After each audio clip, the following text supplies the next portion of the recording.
In today's video, I want to give some advice for those of you who may be considering starting van life yourself. Hi, my name is Jordan Sparks, and if you're brand new here to my channel, I have been living inside my 2009 Dodge Grand Caravan, and we are going on month 3. So in today's video, I just wanted to give some kind of advice and tips for those of you who may be considering... Sorry, that's my door locks going wild. Are we done? So in today's video, I just want to offer some tips and advice for those of you guys who may be considering starting van life yourself and don't really know where to start. So let's hop into it. So my number one tip for those of you guys who are looking to start van life is to plan your budget and to plan your budget meticulously. So I know that not everybody who is considering starting van life has very many options. Some people are starting van life out of necessity. Some people are starting van life to travel. So we all have different reasons why we're starting van life, but as much as you can, try and plan out your budget, because van life can be a super affordable way for you to save money or be an emergency shelter situation, but it can also be very expensive if you don't plan. So I would say to calculate your expenses meticulously, consider your fuel costs, your maintenance, insurance, groceries, as well as occasional repairs, because once your vehicle becomes your home, when you're out of a vehicle, you're out of a home. So I would say definitely plan out your budget and make sure to be realistic about how much money you're going to need. Then my second piece of advice is to make sure to plan the right size rig or the right size of van. So we all have different needs when we're planning out van life. So for me personally, I wanted something small that was going to be compact and cheap on gas, and something that would be stealth, and that is why I chose a Grand Caravan myself. But for other people, you may be putting a significant amount of money in this, and you may want like a larger, more comfortable rig that's something more comparable to a home. So I would say definitely do your research and figure out what size of van or what size of rig you're going to want yourself before you jump into it. So definitely select a van that suits your needs and your budget, and consider factors like size, fuel efficiency, reliability, and whether you'll be comfortable living in it for extended periods of time, because some people do van life semi-permanently or seasonally, but a lot of people, this is our full-time home. So to make sure that you really consider all of those kind of things before you jump into van life too quick. Now, number 3, my biggest tip would be to prepare for minimalism, because obviously when you are leaving the luxury of living in a home or an apartment to go live in your vehicle, there's going to be certain things that you're going to have to go without, or certain things that you're going to have to downsize on, or it's going to be a lot more difficult to come about those certain things. I would say, especially if you're going to be doing this permanently, to try... Oh my god, these fucking locks. Speaking of repairs, I need some wiring done on my van, because there's something that causes the auto lock to just go over and over and over and over and over, and it drives me nuts. It drives me nuts. Sometimes it even happens in the middle of the night, and it'll just go on and on and on. It's the worst.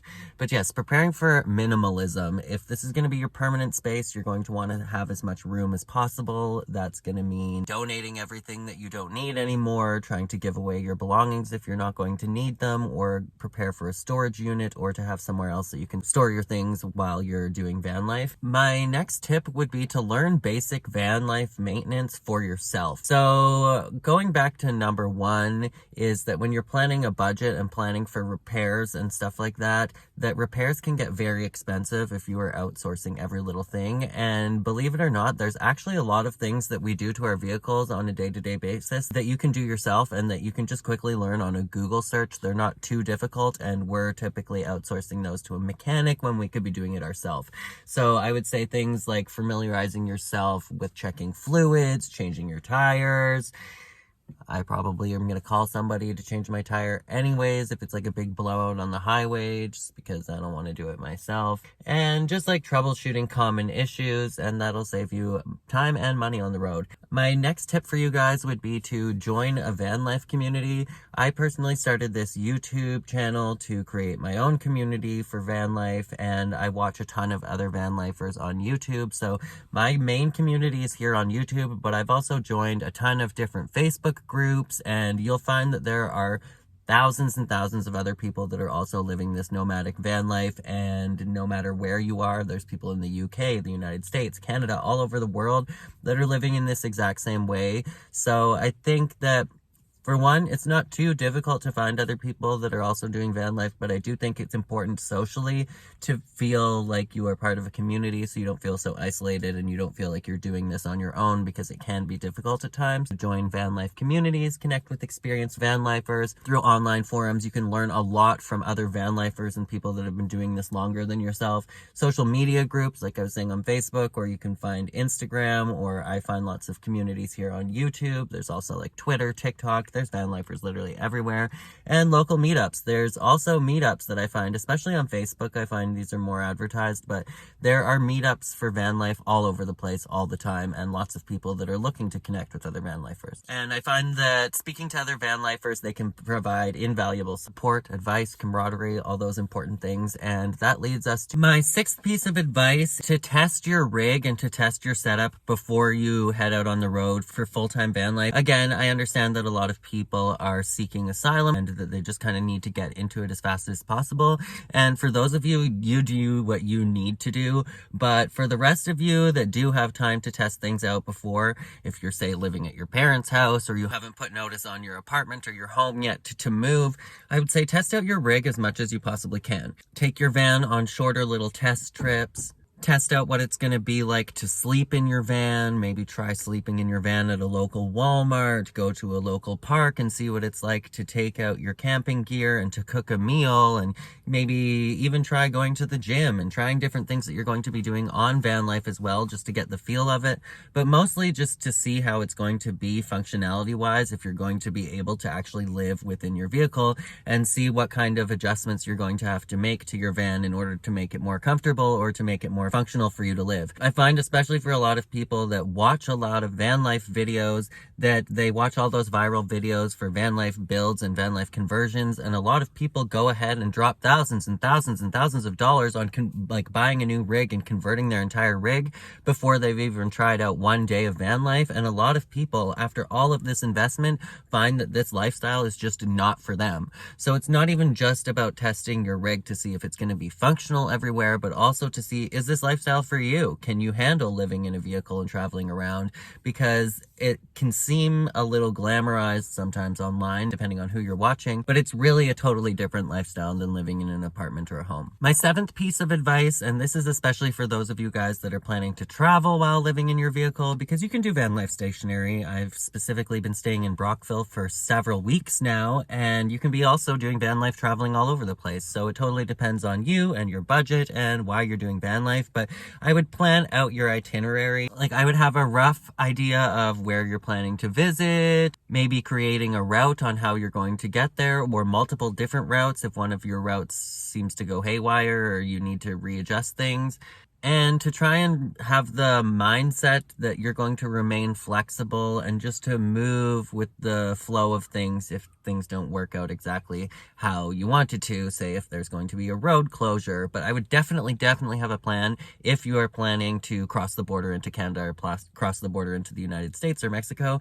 Definitely have an idea of where you are going and why, so that you don't seem suspicious as well. Number 8, I would say invest in quality gear. And this is a really big one, because a lot of people are trying to cut corners when it comes to van life, and we all think, you know what, I'm just gonna do this by myself. And there's a reason why a lot of things that people don't do themselves and why they go ahead and purchase it. And it's not because that they're not smart enough to do it by themselves or they're not creative enough, but there's a lot of things like window coverings, for example, that it just works better if you just buy the quality product and you don't spend your time trying to make them yourself. You're going to, for example, save a lot of time by not making them yourself. You're going to save money by not having to buy all of those materials and then maybe screwing up. And also, when you just buy the tried, trusted, and true product that is good quality, you know that it's going to work, and you don't have to waste your money kind of trial and erroring. So window coverings is a good example of that. This doesn't mean high price tag items. There's a lot of gimmicky stuff out there that is really expensive. Like, we've talked about $500 toilets for the vehicle on this channel before. To me, that's obscene, but there's lots of good quality products out there that don't break the bank, but they're going to be a lot better than buying like a cheap alternative on Amazon that you're going to have to replace multiple times. It's better to just buy one good one that's going to last you the test of time. Now, my 9th tip is to stay organized. This goes back to the living minimal, and this is something that I've definitely been having the biggest challenge with living in my van, because I am not doing this temporary. It's full-time. I have everything that I own within my vehicle. I don't have a storage unit, so it's definitely a task to try and keep everything organized and functional. It's, for me, been a day-to-day thing of just going through and being like, okay, what do I need? What do I not need? Can I donate this? Can I throw this out? Is there an easier way to do this? And just kind of figuring it out day by day. But that's why it's great to try and plan all of these things and test out your rig before you jump into doing van life full-time. In general, I'd say keep your van tidy and organized, maximize space, minimize clutter, utilize storage solutions like bins and hooks and nets. Try and use every single little different piece of space that you can, because you're going to need it when you're in such a small area. And my next piece of advice would be to research overnight parking options. Again, depending on what you're going to be doing for van life, there are so many different options for sleeping. You can do campgrounds, you can do Walmarts, you can do boondocking, outbacking, you could sleep at a friend's house, you could pay for a parking spot in the city. There's so many different places, so definitely familiarize yourself with overnight parking options. And also, if you're in the United States, there's BLM land, so many different options. Number 11 would be to prioritize your safety, because people have asked me here on this channel as well, like, why do you care if people know if you're living in your vehicle? Like, who cares? And I care. It is a lot safer to live inside your vehicle if nobody knows that you are in it, if you're going to be somewhere where there's not a bunch of other van lifers. That's the reality for a lot of people that are doing van life. A lot of us don't live in van life communities, which are closer to like living in a trailer park where it's not so dangerous because there's so many people, it's a public area, and everybody knows that you're living in your vehicles. So I would say equip your van with safety essentials like a fire extinguisher if you cook inside your vehicle, a first aid kit, emergency roadside kit for changing your tires, things like that. Also a heat source if your vehicle dies, a carbon monoxide detector. Again, this is great if you're going to be cooking in your vehicle, but more so if you're going to be using a flame source like a buddy heater to sleep at night. Familiarize yourself with basic defense techniques as well, and trust your instincts when parking in unfamiliar places. Number 12, I would say stay connected. Make sure that somebody knows where you are at all times. Even if you are a single solo traveler, make sure that like a parent or a friend or just anybody knows where you are. People can go missing in van life. It is a reality. Stay connected. Invest in reliable communication devices like a good cell phone. Make sure that your cell phone is charged. Have a good data plan. Have a range extender if you're traveling way into the outback. A good GPS navigation system as well can't hurt. A mobile Wi-Fi hotspot to stay connected as well is a good idea. And just to make sure that you, keep up to base, keep in contact with other people in the outside world. My next piece of advice would be to practice leaving no trace principles. This means arriving somewhere and leaving that spot how you found it. Don't leave any garbage, don't leave any waste. Respect the environment by disposing of your garbage properly, minimizing your impact on nature.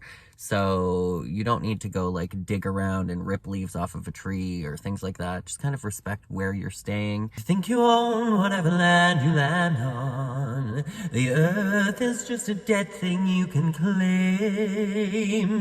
But I know every rock and tree and creature has a life, has a spirit, has a name. Pocahontas, anybody? And leave your campsites cleaner than you found them as a general principle if you want to go above and beyond. Can't hurt. Number 14 piece of advice is to embrace challenges. If you are expecting van life to be the same every single day, honey, this is not the lifestyle for you. So expect challenges and setbacks along the way and approach them with patience, creativity, and a positive attitude.